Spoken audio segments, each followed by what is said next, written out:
안녕하세요, 여러분. 오늘 여러분께 소개할 이야기는 정말 놀라운 사연입니다. 이스라엘 텔아비브 대학교에서 평생을 언어학 연구에 바친 한 교수의 고백인데요. 이 교수는 65년을 살면서 단 한 번도 자신의 학문적 확신을 의심해 본 적이 없었다고 합니다. 히브리어는 서쪽으로만 퍼졌다는 게 그의 철칙이었죠. 동쪽 끝에 있는 나라들의 언어는 그에게 그 어떤 관심의 대상이 아니었어요. 그런데 어느 날 한 명의 유학생이 그의 연구실 문을 두드렸습니다. 그 학생이 건넨 한 권의 책이 이 교수의 40년 학문 인생을 확 뒤집어 놓게 되는데요. 처음에 그는 웃으면서 그 주장을 반박하려고 했습니다.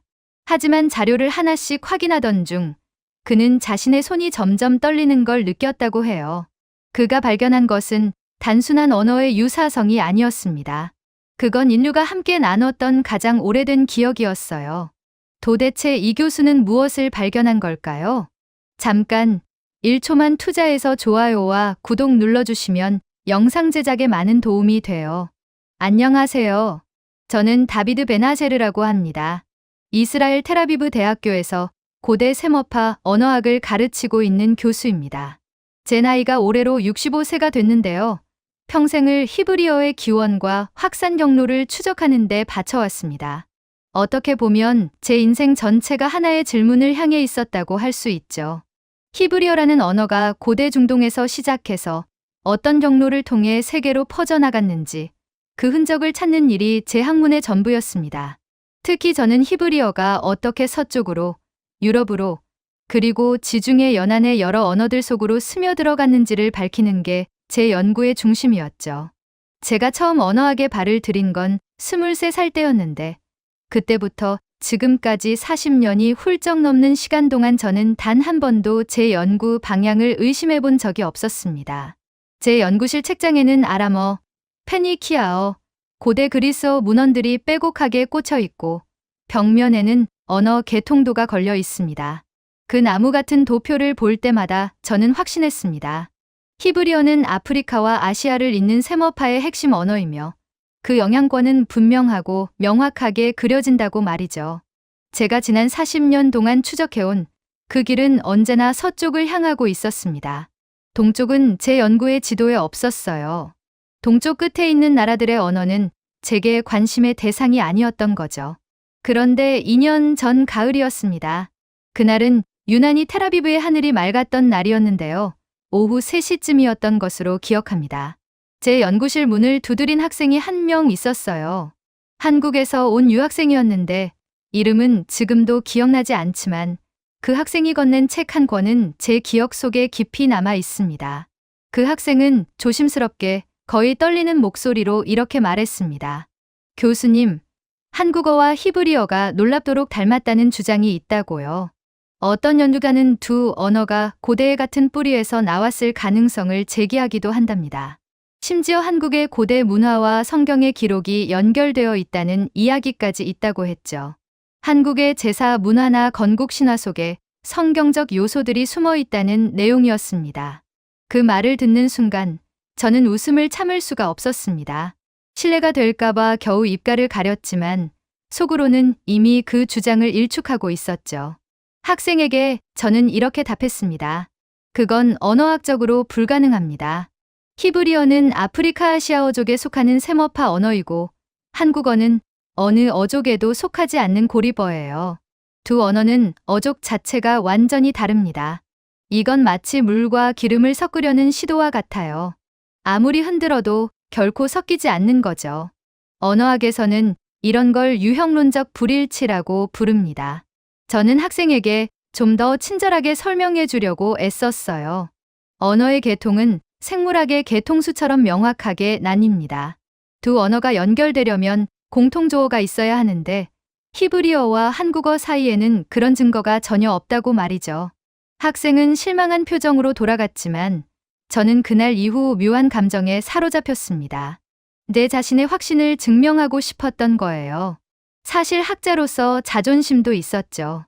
제가 40년 넘게 연구해온 분야에서 제가 전혀 모르는 연결고리가 있다는 주장을 그냥 지나칠 수는 없었습니다. 그래서 저는 그 주장을 완벽하게 반박하기 위한 연구를 시작했습니다. 제 목표는 명확했어요.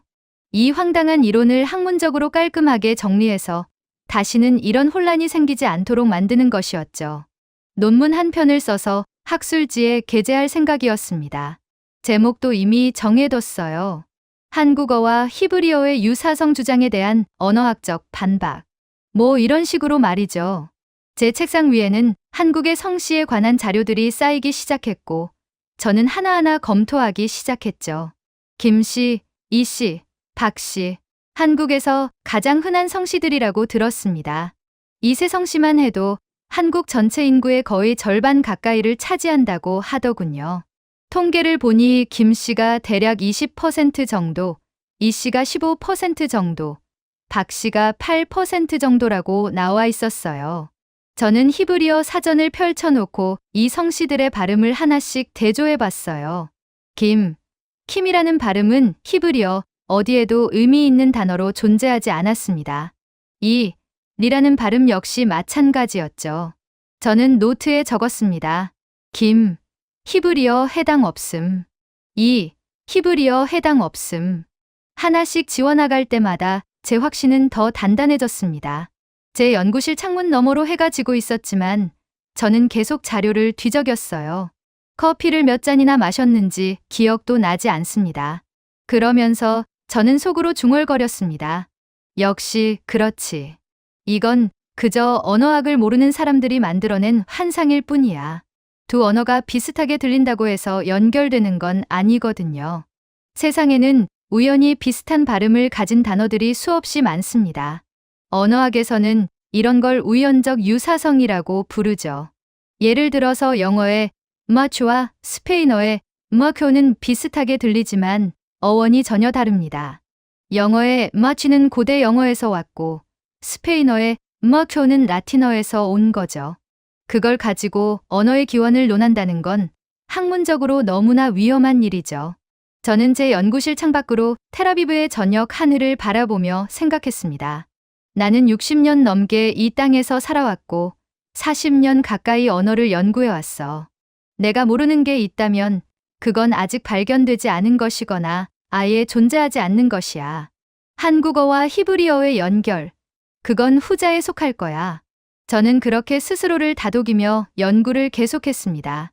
제 손에는 형광펜이 들려 있었고 저는 반박 근거가 될 만한 문장들을 하나씩 표시해 나갔어요. 저는 그 학생이 준 책을 다시 펼쳤습니다. 책장을 넘기면서 저는 여러 주장들을 하나씩 읽어나갔어요. 어떤 사람은 한국의 고대 신화 속에 히브리어의 흔적이 남아있다고 주장했고 또 어떤 사람은 한국의 제사 문화가 구약 성경의 제사와 닮았다고 말했습니다. 심지어 한국의 전통 의상이 중동 지역의 고대 복식과 비슷하다는 주장도 있었어요. 한국의 전통 모자인 갓이 중동의 터번과 구조적으로 유사하다는 분석도 있더군요. 저는 그 주장들을 읽으면서도 고개를 저었어요. 신화는 은유예요. 상징이고 비유죠. 그걸 문자 그대로 받아들여서 언어의 증거로 삼는 건 학문이 아니라 신앙에 가까운 일입니다. 저는 그런 식의 접근을 평생 경계해왔거든요. 언어학은 데이터의 학문이에요. 감정이나 믿음이 아니라 의문과 문법, 그리고 역사적 기록이 증거가 되는 분야죠. 제가 대학원에서 처음 언어학을 배울 때 지도 교수님께서 하셨던 말씀이 있습니다. 언어학자는 시인이 되어서는 안 된다. 우리는 과학자여야 한다. 그 말을 저는 평생 가슴에 새기고 살아왔어요. 제 책상 서랍 안에는 지금도 그 교수님께서 써주신 메모가 들어 있습니다. 그래서 저는 더 냉정해지기로 했습니다. 제 연구의 목표는 명확했어요. 이 주장이 왜 틀렸는지를 논리적으로 데이터로 증명하는 것. 그리고 제 학생들에게, 그리고 학계에 이렇게 말하는 거예요. 보세요. 한국어와 히브리어는 전혀 연결되지 않습니다. 이건 과학적으로 입증된 사실이에요. 저는 그렇게 믿었고 그렇게 확신했습니다. 제 앞에 놓인 자료들은 그저 반박을 위한 재료일 뿐이었죠. 저는 박씨라는 성씨를 보면서도 아무런 감흥을 느끼지 못했습니다. 파크라는 발음이 히브리어에서 무슨 의미를 가질 수 있겠어요? 저는 히브리어 단어 목록을 훑어봤 그 어디에도 박과 비슷한 발음의 의미 있는 단어는 없었습니다. 저는 노트에 또 한 줄을 추가했어요. 박, 히브리어 해당 없음. 세 개의 주요 성씨를 모두 검토한 결과 제 가설은 완벽하게 들어맞고 있었습니다. 저는 안도의 한숨을 내쉬었죠. 그때까지만 해도 저는 세상을 완벽하게 이해하고 있다고 생각했어요. 언어의 나무는 명확하게 가지를 뻗고 각 가지는 서로 섞이지 않는다고 믿었죠. 히브리어는 서쪽으로 갔고 한국어는 동쪽 끝에 홀로 남았다고요. 그 사이에는 수천 킬로미터의 거리와 수천 년의 시간이 가로막고 있다고 생각했습니다. 제가 가지고 있던 세계 지도를 펼쳐보면 이스라엘과 한국 사이에는 정말 많은 나라들이 있었어요. 이라크, 이란, 아프가니스탄, 파키스탄, 인도, 중국. 이 모든 나라들을 거쳐서 언어가 전달됐다면 중간 경로의 언어들에도 흔적이 남아 있어야 하지 않겠어요? 하지만 그런 증거는 어디에도 없었습니다. 저는 지도 위에 빨간 펜으로 선을 그어가며 확인했습니다. 저는 그날 밤 연구실을 나서면서도 여전히 웃고 있었어요.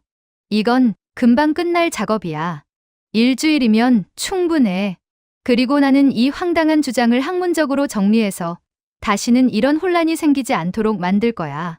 제 학계 동료들에게도 이 사례를 공유해서 비슷한 주장이 다시 나오지 않도록 경고할 생각이었습니다. 심지어 저는 학회 발표도 계획하고 있었어요. 저는 그렇게 다짐했습니다. 하지만 그때의 저는 몰랐습니다. 제가 곧 마주하게 될 것이 반박의 증거가 아니라 제 모든 확신을 흔드는 발견이 될 거라는 걸요. 제 40년 연구 인생에서 가장 큰 충격이 바로 다음 날 아침 저를 기다리고 있다는 사실을 말이죠. 그날 밤 저는 평소보다 일찍 잠자리에 들었습니다. 내일이면 이 작업을 마무리할 수 있을 거라고 생각하면서요. 다음 날 아침 저는 평소보다 일찍 연구실에 도착했습니다. 새벽 6시 반쯤이었던 것으로 기억해요. 커피 한 잔을 손에 들고 책상 앞에 앉았을 때 저는 여전히 자신감에 차 있었어요. 오늘 안에 이 작업을 끝내고 다음 주부터는 논문 초고를 작성하기 시작할 계획이었죠. 제 앞에는 어제 밤 정리해둔 자료들이 가지런히 놓여 있었습니다. 김 씨, 이 씨, 박 씨에 대한 검토는 끝났고 이제 남은 건 몇 가지 부수적인 주장들을 정리하는 일뿐이었어요.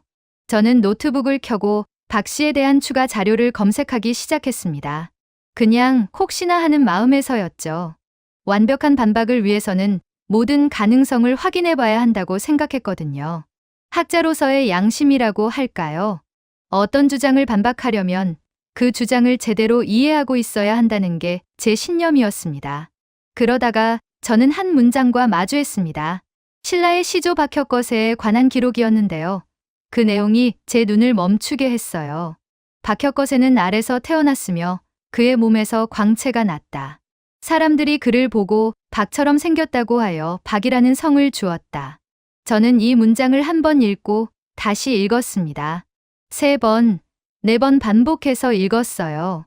처음에는 그냥 신화적 표현이라고 생각했어요. 고대 왕들의 탄생 신화에는 항상 이런 초자연적 요소들이 들어가 있으니까요. 로마의 로물루스도 늑대의 젖을 먹고 자랐다고 하고 페르시아의 키루스 대제도 신비로운 탄생 이야기를 가지고 있죠. 하지만 뭔가 제 마음속에 걸리는 게 있었습니다. 광채라는 단어였어요. 빛이 났다는 표현 말이죠. 저는 좀 더 자세한 자료를 찾아보기 시작했습니다. 삼국사기와 삼국유사의 원문을 찾아봤어요. 그리고 한국의 고대 언어 연구 자료에서 흥미로운 내용을 발견했어요. 박이라는 한자가 사용되기 이전에 이 성씨의 원래 발음은 발기였다는 거예요. 밝다는 의미를 가진 고대 한국어, 어근에서 나온 말이라는 설명이었습니다. 한자 박은 나중에 차용된 표기 방식이고 원래의 순수 한국어 발음은 발기였다는 학설이 있었던 거죠. 저는 천천히 그 단어를 소리내어 읽어봤습니다. 발, 바크, 발크. 제 입에서 그 발음이 나오는 순간 제 머릿속에 번개처럼 한 단어가 스쳤습니다. 바라크. 히브리어로 번개, 빛을 의미하는 단어죠. 구약 성경 사사기에 나오는 장군 바락의 이름이기도 합니다. 사사기 4장부터 5장까지 나오는 그 유명한 드보라와 바락의 이야기 말이에요. 저는 황급히 제 히브리어 사전을 펼쳤어요. 바라크, 히브리어 철자로는 베트레슈쿠프입니다. 의미는 번개, 섬광, 빛나다. 동사로도 쓰이고 명사로도 쓰이는 단어죠. 제 손이 떨리기 시작했습니다. 한국어의 발음으로는 발크, 히브리어의 바라크, 둘 다 빛이라는 의미를 가지고 있었어요. 발음도 놀라울 만큼 비슷했습니다. 자음 구조를 보면 둘 다 BLK 또는 BRK 형태를 가지고 있었어요. 저는 의자에 등을 기댄 채 천장을 올려다봤습니다. 제 심장이 빠르게 뛰는 게 느껴졌어요. 이건 우연이야. 그냥 우연의 일치일 뿐이야. 저는 스스로에게 말했습니다. 세상에는 수천 개의 언어가 있고 그 중에서 비슷한 발음을 가진 단어들이 우연히 겹치는 건 얼마든지 가능한 일이에요. 통계적으로도 충분히 일어날 수 있는 현상이죠. 제가 대학원 시절에 배웠던 내용을 떠올렸습니다. 세계 언어들 속에는 우연적 유사성이라는 게 존재한다고요. 하지만 제 마음 한구석에서는 뭔가 불편한 감정이 자라나고 있었습니다. 이건 단순히 발음만 비슷한 게 아니었어요. 의미까지 정확하게 일치했거든요. 빛, 광채, 밝음. 히브리어의 바라크와 한국어의 발기 가리키는 건 정확히 같은 개념이었습니다. 저는 다시 박혁거세의 신화를 읽어봤어요. 그의 몸에서 빛이 났다. 그래서 발기라고 불렀다. 이 신화 자체가 이름의 어원을 설명하고 있었던 거예요. 단순한 신화가 아니라 언어의 기원을 담고 있는 기록이었던 거죠. 저는 책상 서랍에서 공책을 꺼내 표를 그리기 시작했습니다. 왼쪽에는 한국어, 오른쪽에는 히브리어. 발크, 빛, 바라크, 빛. 두 단어를 나란히 놓고 보니 제 확신에 작은 균열이 생기는 게 느껴졌어요. 아주 작은 금이었지만 그 금은 점점 벌어지고 있었습니다. 마치 오래된 도자기에 실금이 가듯이 말이죠. 저는 일어나서 연구실을 천천히 걸었어요. 창밖으로는 텔아비브의 아침 풍경이 보였습니다. 사람들이 출근하고 차들이 지나가고 평범한 하루가 시작되고 있었죠. 버스가 지나가고 아이들이 학교로 가는 모습도 보였어요. 하지만 제 안에서는 뭔가 변화가 일어나고 있었습니다. 40년 동안 쌓아온 확신의 벽에 작은 구멍이 뚫린 거예요. 그 구멍으로 새로운 빛이 들어오고 있었습니다. 아니야. 이건 아직 아무것도 아니야. 저는 다시 자리에 앉으며 스스로를 다독였습니다. 하나의 유사성만으로는 언어적 연결을 증명할 수 없어요. 언어학에서는 최소한 10여 개 이상의 체계적 대응 관계가 있어야 두 언어 사이의 연결을 주장할 수 있습니다. 이건 언어학의 기본 원칙이에요. 발과 바라크, 이 하나의 예만으로는 아무것도 증명되지 않아요. 저는 그렇게 생각하며 다시 자료를 뒤지기 시작했습니다. 다른 한국 성씨들도 살펴봐야 했어요. 최씨, 정씨, 강씨, 조씨, 윤씨, 장씨. 한국에는 수백 개의 성씨가 있다고 들었습니다. 어떤 통계에서는 280여 개의 성씨가 있다고 나와 있더군요. 저는 그중 몇 개를 더 검토해봤지만 히브리어와의 명확한 연결고리는 찾을 수 없었어요. 그래, 역시 박 씨는 그냥 우연이었던 거야. 저는 안도하며 노트를 덮으려고 했습니다. 제 확신을 지킬 수 있을 것 같았어요. 하지만 그때 제 눈에 들어온 문장이 하나 더 있었어요. 한국의 또 다른 건국 신화에 관한 내용이었습니다. 가야국의 시조 김수로왕에 대한 기록이었는데요. 그 역시 알에서 태어났다고 나와 있었어요. 하늘에서 황금빛 알이 내려왔고 그 안에서 왕이 태어났다는 거죠. 6개의 알이 내려왔고 그중 가장 먼저 깨어난 알에서 수로왕이 나왔다고 기록되어 있었습니다. 저는 문득 궁금해졌습니다. 왜 한국의 고대 왕들은 모두 알에서 태어났을까? 왜 그들의 탄생에는 항상 빛이 등장할까? 박혁거세도 빛났고 김수로 왕의 알도 황금빛이었어요. 이건 단순한 신화적 표현일까? 아니면 뭔가 더 깊은 의미가 있는 걸까? 저는 고대 중동의 신화들을 떠올려 봤습니다. 메소포타미아, 이집트, 가나안. 이 지역의 신화에도 빛과 관련된 탄생 이야기들이 많이 있었어요. 태양신의 자손, 별에서 내려온 왕, 빛나는 존재들. 이집트의 파라오들은 스스로를 태양신 나의 아들이라고 불렀죠. 혹시 이 신화적 모티프들이 어떤 식으로든 연결되어 있는 건 아닐까? 제 머릿속에서 여러 생각들이 교차했습니다. 저는 고개를 저었습니다. 아니야. 이건 너무 나간 생각이야. 신화는 인류 보편의 상상력에서 나오는 거예요. 세계 어디서나 태양과 빛은 신성함의 상징이었고, 왕들은 자신의 정통성을 신화로 포장했습니다. 칼 융이 말한 집단 무의식의 원형이라고 할 수 있죠. 한국도 예외는 아니었던 거죠. 이건 문화적 보편성의 문제지, 언어적 연결의 증거가 아니에요. 저는 그렇게 결론 내리려고 했습니다. 하지만 제 마음속 어딘가에서는 의심이 계속 자라나고 있었어요. 발과 바라크, 그 두 단어가 제 머릿속에서 맴돌았습니다. 마치 잊을 수 없는 멜로디처럼 말이죠. 저는 커피를 한 모금 마시고 창밖을 바라봤어요. 햇빛이 연구실 안으로 쏟아져 들어오고 있었습니다.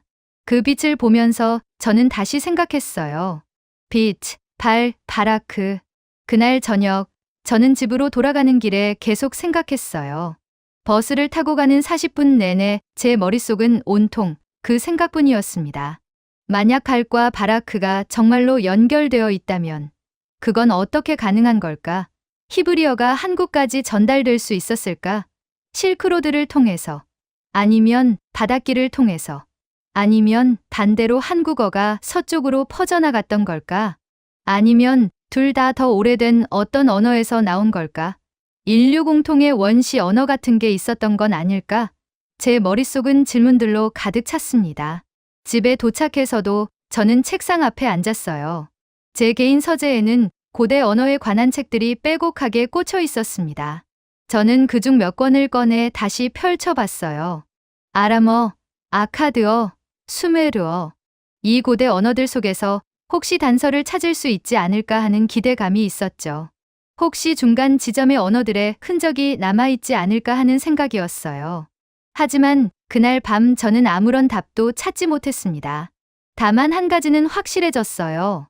제가 처음 생각했던 것처럼 이 문제가 간단하게 해결되지는 않을 거라는 사실이었죠. 발과 바라크. 이 두 단어는 우연이라고 치부하기에는 너무나 정확하게 일치했습니다. 발음도, 의미도, 심지어 그 단어가 사용되는 맥락까지도 비슷했어요. 박혁거세의 신화는 그가 빛나는 존재였다고 말하고, 그래서 발기라는 이름을 얻었다고 설명합니다. 성경의 바락 역시 빛나는 자, 번개 같은 자라는 의미를 담고 있었죠. 저는 침대에 누워서도 계속 생각했습니다. 혹시 내가 뭔가 중요한 걸 놓치고 있는 건 아닐까? 제가 평생 서쪽만 바라보느라 동쪽에 있는 진실을 보지 못했던 건 아닐까? 저는 그날 밤 잠을 제대로 이루지 못했어요. 자정이 넘어서까지 뒤척였습니다. 꿈속에서도 발과 바라크라는 단어들이 떠다녔습니다. 그 단어들이 빛처럼 어둠 속에서 반짝이고 있었어요. 다음 주가 되었을 때 저는 완전히 다른 사람이 되어 있었습니다. 제 연구의 방향이 바뀌었어요. 더 이상 반박을 위한 연구가 아니었습니다. 이제 저는 진실을 찾고 싶었어요. 발과 바라크의 유사성이 제 마음에 작은 씨앗을 심었고 그 씨앗은 일주일 동안 자라나고 있었습니다.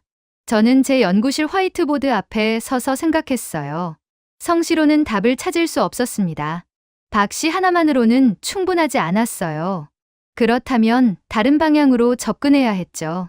저는 문득 깨달았습니다. 성씨는 시대에 따라 변하고 지역에 따라 달라지는 것이에요. 하지만 변하지 않는 게 하나 있었습니다. 바로 가족을 부르는 말이었죠. 인류가 언어를 가지게 된 이후 가장 먼저 만들어졌을 단어들. 아버지, 어머니. 이 두 단어만큼 오래되고 보편적인 단어는 없을 거예요.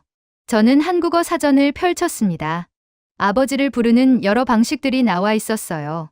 아버지, 아빠, 아버님. 그 중에서 가장 원초적이고 자연스러운 호칭은 아빠였습니다. 어린아이가 처음 부모를 부를 때 쓰는 그 단어 말이죠. 저는 천천히 그 단어를 소리내어 읽어봤습니다. 아빠, 아파. 그리고 저는 제 히브리어 지식을 떠올렸어요. 히브리어로 아버지는 아브, 아바입니다. 아람어에서도 아바라고 부르죠. 신약 성경에서 예수님이 기도하실 때 사용한 그 단어입니다. 아바, 아버지요. 제 손이 다시 떨리기 시작했습니다. 한국어의 아빠와 히브리어의 아바. 발음이 거의 동일했어요. 모음 하나의 차이만 있을 뿐이었습니다. 저는 서둘러 어머니를 찾아봤습니다. 한국어로 어머니는 엄마라고 부릅니다. 움마, 엄마, 히브리어로 어머니는 이마입니다. 아람어로는 이마라고 부르죠. 이마, 엄마, 저는 의자에 주저앉았습니다. 이건 우연이 아니었어요. 절대로 우연일 수가 없었습니다. 아버지와 어머니 인류의 가장 기본적인 두 단어가 한국어와 히브리어에서 거의 같은 발음을 가지고 있었던 거예요. 저는 숨을 크게 들이마셨습니다. 제 심장이 격렬하게 뛰고 있었어요. 40년 동안 언어를 연구해왔지만 이런 경험은 처음이었습니다. 제 모든 지식이, 제 모든 확신이 흔들리고 있었어요. 이건 단순한 발음의 유사성이 아니었습니다. 이건 인류의 가장 깊은 곳에서 나오는 소리였어요.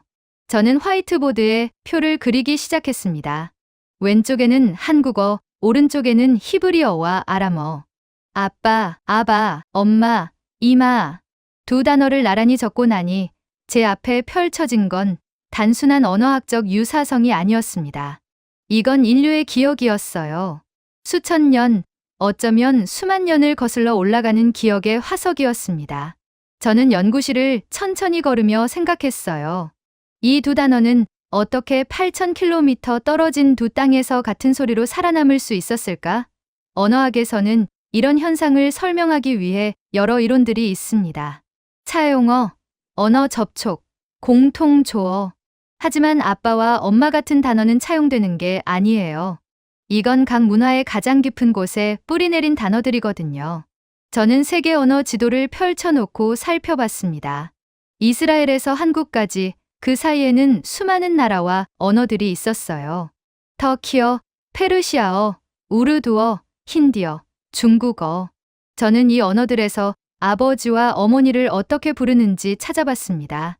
터키어는 바바와 아나, 페르시아어는 페데로와 마다르, 중국어는 바바와 마마. 어떤 언어들은 비슷했고 어떤 언어들은 달랐어요. 하지만 한국어와 히브리어만큼 정확하게 일치하는 경우는 없었습니다. 특히 두 단어가 동시에 이렇게 비슷한 경우는 찾을 수 없었어요. 이건 무작위적 유사성으로 설명할 수 없는 현상이었습니다. 저는 언어학 데이터베이스를 검색하기 시작했습니다. 세계의 여러 언어들에서 부모를 부르는 호칭들을 찾아봤어요. 영어의 파파와 마마, 스페인어의 파파와 마마, 이탈리아어의 파파와 맘마. 이 언어들도 비슷한 구조를 가지고 있었습니다. 하지만 여기에는 이유가 있었어요. 이들은 모두 인도유럽어족에 속하는 언어들이고 공통의 조상 언어를 가지고 있기 때문이죠. 그런데 한국어는 어떤 어족에도 속하지 않는 고리버입니다.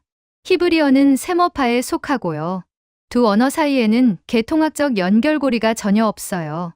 그런데도 이렇게 비슷한 단어를 공유하고 있다는 건 뭔가 더 깊은 차원의 설명이 필요한 거예요. 저는 의문론적 분석을 시작했습니다. 아빠라는 단어의 구조를 살펴봤어요. 이 단어는 아주 간단한 구조를 가지고 있습니다. 모음 자음 모음. ABA 구조죠. 언어학에서 이런 반복적 구조는 아이들이 가장 먼저 발음하기 쉬운 형태라고 알려져 있습니다. 아기가 옹알이를 할 때 가장 먼저 나오는 소리가 바로 아, 바, 마 같은 소리들이에요. 그래서 많은 언어에서 부모를 부르는 호칭이 이런 구조를 가지고 있죠. 하지만 문제는 이게 아니었어요. 문제는 한국어와 히브리어의 유사성이 단순히 구조적 유사성을 넘어선다는 거였습니다. 발음이 너무나 정확하게 일치했거든요. 저는 더 깊이 파고들었습니다. 고대 한국어 문헌들을 찾아봤어요. 삼국시대의 기록들, 고려시대의 문헌들. 아버지를 부르는 호칭이 시대에 따라 어떻게 변했는지 추적했습니다. 놀랍게도 아빠라는 호칭은 아주 오래전부터 사용되어 온 것으로 보였어요. 한자가 들어오기 전부터 이미 존재했던 순수 한국어 단어였던 거죠. 그리고 히브리어의 아바 역시 마찬가지였습니다. 구약성경 시대부터 어쩌면 그보다 더 이전부터 사용되어 온 단어였어요. 이 두 단어는 각자의 언어에서 수천 년 동안 거의 변하지 않고 유지되어 왔던 거예요. 저는 책상 앞에 앉아 두 손으로 얼굴을 감쌌습니다. 제 안에서 무언가가 무너지고 있었어요. 40년 동안 쌓아온 학문적 확신, 언어는 명확하게 분류되고 구분된다는 믿음. 그 모든 게 흔들리고 있었습니다. 하지만 동시에 새로운 무언가가 자라나고 있었어요. 경이로움이었습니다. 인류가 공유하고 있는 어떤 깊은 기억에 대한 경외감이었죠.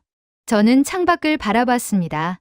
텔아비브의 하늘은 여전히 푸르렀고 사람들은 여전히 일상을 살아가고 있었어요. 하지만 제 세계는 완전히 달라져 있었습니다. 그날 오후 저는 제 동료 교수에게 전화를 걸었습니다. 비교 언어학을 전공한 친구였어요. 저는 제가 발견한 것들을 설명했습니다. 발과 바라크, 아빠와 아바, 엄마와 이마. 친구는 한참 동안 침묵했어요. 그리고 조심스럽게 말했습니다. 다비드, 자네 지금 뭔가 중요한 걸 발견한 것 같은데. 하지만 조심해야 해. 이건 학계를 뒤흔들 수 있는 주장이야. 확실한 증거가 더 필요해. 저는 알고 있었어요. 제가 지금 위험한 길을 걷고 있다는 걸. 하지만 저는 멈출 수가 없었습니다. 진실이 제 앞에 있는데 어떻게 눈을 감을 수 있겠어요? 저는 그날 밤 연구실에 남아서 계속 자료를 찾아봤습니다. 한국의 고대 문화, 제사 의식, 가족 제도, 히브리어와의 연결고리를 더 찾아보고 싶었어요. 그리고 저는 놀라운 사실들을 계속 발견했습니다. 한국의 전통 제사와 구약 성경의 제사 의식 사이의 유사성, 한국의 가족 중심 문화와 히브리 문화의 공통점. 이 모든 것들이 우연일 수만은 없었어요. 저는 노트에 계속 적어 나갔습니다. 제 손은 쉬지 않고 움직였어요. 밤이 깊어갔지만 저는 전혀 피곤하지 않았습니다. 오히려 점점 더 또렷해지고 있었어요. 자정이 넘어서 저는 연구실 창문으로 밖을 내다봤습니다. 텔아비브의 밤하늘에 별들이 빛나고 있었어요. 저는 문득 생각했습니다. 이 별빛은 수백 년, 수천 년 전에 출발한 빛이에요. 지금 제가 보고 있는 건 과거의 빛인 거죠. 언어도 마찬가지가 아닐까요? 우리가 지금 사용하는 단어들은 수천 년 전 우리 조상들이 만들어낸 소리의 메아리일 거예요. 아빠와 아바, 엄마와 이마. 이 단어들은 인류가 가족이라는 개념을 처음 만들었을 때부터 존재했던 소리일지도 몰라요. 그 소리가 시간과 공간을 가로질러 지금도 두 땅에서 울리고 있는 거죠. 그날 이후 저는 완전히 달라졌습니다. 제가 성씨를 바라보는 시각 자체가 바뀌었어요. 저는 깨달았습니다. 제가 지금까지 잘못된 질문을 하고 있었다는 걸요. 성씨가 히브리어인지 아닌지를 묻는 건 중요하지 않았어요. 진짜 중요한 건 그 성씨가 가리키는 것, 바로 가족이라는 관계 그 자체였습니다. 김씨, 이씨, 박씨, 이 모든 성씨는 결국 하나의 진실을 가리키고 있었어요. 우리는 모두 누군가의 자식이고 누군가의 부모라는 것. 그리고 그 관계를 부르는 가장 원초적인 소리가 8,000km 떨어진 두 땅에서 같은 울림으로 살아남았다는 거죠. 저는 이제 성씨를 나무의 줄기로 보지 않게 되었습니다. 성씨는 나무가 아니라 그 나무를 키운 씨앗이었어요. 그리고 한국인들은 바로 그 씨앗을 지키고 있었던 겁니다. 저는 제 연구실 벽에 걸린 언어 개통도를 다시 바라봤습니다. 그 나무 같은 도표, 가지가 명확하게 갈라지는 그 그림. 40년 동안 저는 그 도표가 진실의 전부라고 믿어왔어요. 히브리어는 이쪽 가지, 한국어는 저쪽 가지. 절대 만날 수 없는 두 가지. 하지만 이제 저는 알게 되었습니다. 언어의 나무는 가지만으로 설명되지 않는다는 걸요. 뿌리가 있어요. 보이지 않는 땅속 깊은 곳에 모든 가지가 결국 하나로 모이는 뿌리가 존재한다는 거죠. 아빠와 아바, 엄마와 이마. 이 단어들은 바로 그 뿌리에서 나온 소리였습니다. 인류가 언어를 가지게 된 최초의 순간, 가장 먼저 만들어졌을 소리들이었어요. 저는 책상 서랍에서 오래된 사진 한 장을 꺼냈습니다. 제 할아버지가 저를 안고 있는 사진이었어요. 제가 3살 때 찍은 사진입니다. 사진 속에서 어린 제가 할아버지를 보며 웃고 있었어요. 저는 그때 할아버지를 뭐라고 불렀을까요? 아마도 아바라고 불렀을 거예요. 히브리어로 아버지를 뜻하는 그 단어로요. 그리고 한국의 어떤 아이도 똑같이 자기 아버지를 아빠라고 부르고 있었겠죠. 수천 킬로미터 떨어진 곳에서 같은 시간에 같은 소리로. 이 생각을 하니 제 가슴이 뜨거워졌습니다.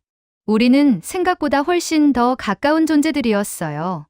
언어가 우리를 나누는 게 아니라 언어가 우리를 이어주고 있었던 겁니다. 저는 그날부터 한국에 대해 공부하기 시작했습니다. 한국의 역사, 문화, 전통. 제가 평생 무시해왔던 동쪽 끝의 나라를 처음으로 제대로 보기 시작한 거예요. 그리고 저는 놀랐습니다. 한국인들이 가족을 대하는 태도, 조상을 기리는 방식, 족보를 소중히 여기는 문화. 이 모든 것이 고대 히브리 문화와 놀랍도록 닮아 있었어요. 구약 성경을 보면 누가 누구를 낳고 누구의 아들이 누구라는 족보가 아주 자세하게 기록되어 있습니다. 한국의 족보도 똑같았어요. 몇백 년, 몇천 년을 거슬러 올라가며 조상을 기록하고 보존하는 문화. 이건 단순한 우연이 아니었습니다. 이건 같은 가치관, 같은 세계관을 공유하고 있다는 증거였어요. 저는 히브리어의 흔적을 어디서 찾았을까요? 저는 고대 문서에서 찾았습니다. 사해 사본, 구약 성경 필사본, 유대교 랍비들의 기록, 먼지 쌓인 양피지와 돌판 위에서 저는 히브리어를 찾았어요. 하지만 한국인들은 달랐습니다. 그들은 문서가 아니라 삶 속에서 히브리어를 지켜냈어요. 그들의 입에서, 그들의 가정에서, 그들의 일상 속에서. 아빠, 엄마, 이 단어들은 박물관에 전시된 유물이 아니었어요. 지금도 살아 숨쉬는 언어였습니다. 한국의 모든 가정에서 매일 수천 번씩 불리는 소리였어요. 저는 이해했습니다. 한국인들이 지킨 건 성씨가 아니었어요. 그들이 지킨 건 가족이라는 씨앗, 그 씨앗의 가장 원초적인 소리였던 겁니다. 제 강의실에는 30여 명의 학생들이 앉아 있었습니다. 그들은 제가 히브리어의 서쪽 확산에 대해 이야기할 거라고 기대하고 있었어요. 저는 칠판 앞에 섰습니다. 그리고 오늘은 조금 다른 이야기를 하겠다고 말했죠. 저는 칠판에 두 단어를 적었습니다. 아바, 아빠. 학생들이 고개를 갸우뚱했어요. 교수님, 이게 무슨 뜻인가요? 한 학생이 물었습니다. 저는 미소를 지었어요. 이건 히브리어와 한국어로 아버지를 부르는 말입니다. 놀랍지 않나요? 8,000km 떨어진 두 나라가 완전히 다른 어족에 속한 두 언어가 같은 소리로 아버지를 부른다는 게. 학생들의 눈이 커졌습니다. 저는 계속 말했어요. 저는 평생 히브리어가 서쪽으로만 퍼졌다고 생각했습니다. 하지만 저는 틀렸어요. 히브리어는 서쪽이 아니라 인류의 마음속 깊은 곳에 있었습니다. 그리고 그 소리를 가장 순수하게 지킨 곳 중 하나가 바로 한국이었어요. 저는 이제 한국에 가보고 싶습니다. 제 생애에 한 번도 가본 적 없는 그 땅을, 서울의 거리를 걷고 싶어요. 그곳에서 아빠, 엄마라고 부르는 소리를 직접 듣고 싶습니다. 족보를 보관한 박물관에도 가보고 싶어요. 몇백 년을 이어온 그 기록들을 직접 보고 싶거든요. 그리고 한국 사람들에게 말해주고 싶습니다. 여러분이 매일 사용하는 그 단어들이 얼마나 소중한지, 여러분의 아빠라는 한마디가, 엄마라는 한마디가 수천 년 인류의 기억을 담고 있다는 걸. 여러분은 그냥 성씨를 가진 게 아니에요. 여러분은 인류의 가장 오래된 씨앗을 지키고 있는 겁니다. 저는 오늘도 제 연구실에 앉아 있습니다. 창밖으로는 텔아비브의 석양이 보여요. 붉은 빛이 하늘을 물들이고 있습니다. 저는 제 책상 위에 놓인 두 권의 책을 바라봅니다. 한 권은 히브리어 성경이고 다른 한 권은 한국어 사전이에요. 두 책 사이에는 8,000km의 거리가 있습니다. 하지만 그 안에 담긴 가장 중요한 단어들, 아빠와 엄마는 같은 울림을 가지고 있어요. 저는 이제 압니다. 언어는 우리를 나누는 게 아니라는 걸. 언어는 우리가 하나였던 시간을 기억하게 해주는 거예요. 그 기억의 씨앗을 가장 잘 지킨 민족 중 하나가 바로 한국인이라는 걸요. 제 동료 교수가 얼마 전에 물었습니다. 다비드, 자네 결론은 뭔가? 한국 성씨가 히브리어라는 건가? 저는 고개를 저었어요. 아니에요. 그게 아닙니다. 성씨가 히브리어인 게 아니라 가족이 히브리어예요. 더 정확히 말하면 가족을 부르는 그 소리, 그 원초적인 울림이 인류 공통의 언어였던 겁니다. 한국인들은 그 언어를 성경이 아니라 삶으로 지켜냈어요. 문서가 아니라 가정에서요. 그게 진짜 기적입니다. 동료는 한참을 생각하더니 말했습니다. 자네가 평생 찾던 게 결국 이거였구먼. 저는 웃었어요. 그랬나 봅니다. 저는 히브리어의 확산 경로를 찾고 있었지만 사실은 인류의 공통 언어를 찾고 있었던 거예요. 그리고 그걸 한국에서 발견한 겁니다. 저는 이제 제 강의를 새로운 문장으로 시작합니다. 언어는 신이 인간에게 준 첫 번째 선물입니다. 그 선물의 가장 소중한 부분은 가족을 부르는 소리였어요. 아빠, 엄마, 이 두 단어는 인류가 공유하는 가장 오래된 기도문입니다. 그리고 그 기도문을 가장 순수하게 보존한 민족이 있다면 그곳은 한국입니다. 학생들은 처음에는 의아해합니다. 하지만 제가 설명을 이어가면 그들의 눈빛이 달라져요. 경이로움으로 가득 차죠.